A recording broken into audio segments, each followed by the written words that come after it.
অন্নদা একাদশী মাহাত্ম্য। এই ভাদ্রবতী কৃষ্ণপক্ষিয়া অন্নদা একাদশীর মাহাত্ম্য ব্রহ্মবৈবর্ত পুরাণে বর্ণনা করা হয়েছে। মহারাজ যুধিষ্ঠির বললেন, হে কৃষ্ণ, কৃষ্ণপক্ষের একাদশের নাম কি তা শুনতে আমি অত্যন্ত ভাদ্র। শ্রীকৃষ্ণ বললেন, হে রাজন, আমি সবিস্তারে এই একাদশীর কথা বর্ণনা করছি, আপনি একাগ্র চিত্তে শ্রবণ করুন। ভাদ্রটা কৃষ্ণপক্ষের একাদশীর নাম অন্নদা। এই তিথি সর্বপাপ বিনাশিনী।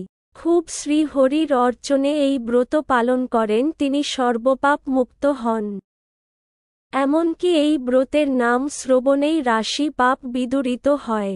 এই ব্রত একটি পৌরাণিক ইতিহাস আছে। প্রাচীন কাল হরিশ্চন্দ্র এক নিষ্ঠাপরায়ণ সত্যবাদী চক্রবর্তী রাজা ছিলেন। পূর্ব কর্মফল ও জ্ঞান প্রতি সত্যতা প্রয়োগ তিনি রাজ্যের ভ্রষ্ট হন।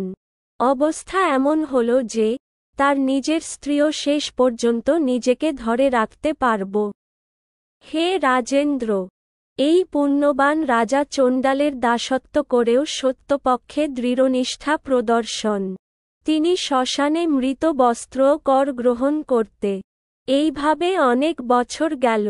দুঃখসাগরে নিমজ্জিত হয়ে কি করি মনে হয়, কিভাবে এই দুর্দশা থেকে উদ্ধার পাই, এই চিন্তায় তিনি বিভোর দিন। এমন সময় দৈব পরদুঃখী গৌতম ঋষি রাজার কাছে এলেন। রাজা মুনিকে দর্শন করে ভক্তি সহকারে প্রম পথে জড় করুরে তার লেখা পড়লেন, নিজের সমস্ত কথা জানালেন। রাজার দুঃখের কথা বলা মুনিবর বিস্ময় শেষ। অত্যন্ত ব্যথিত হয়ে তিনি বললেন, হে রাজন, ভাদ্রা কৃষ্ণপক্ষের একাদশী অন্নদা প্রয়োগ প্রসিদ্ধ। আপনি এই ব্রত পালন করুন।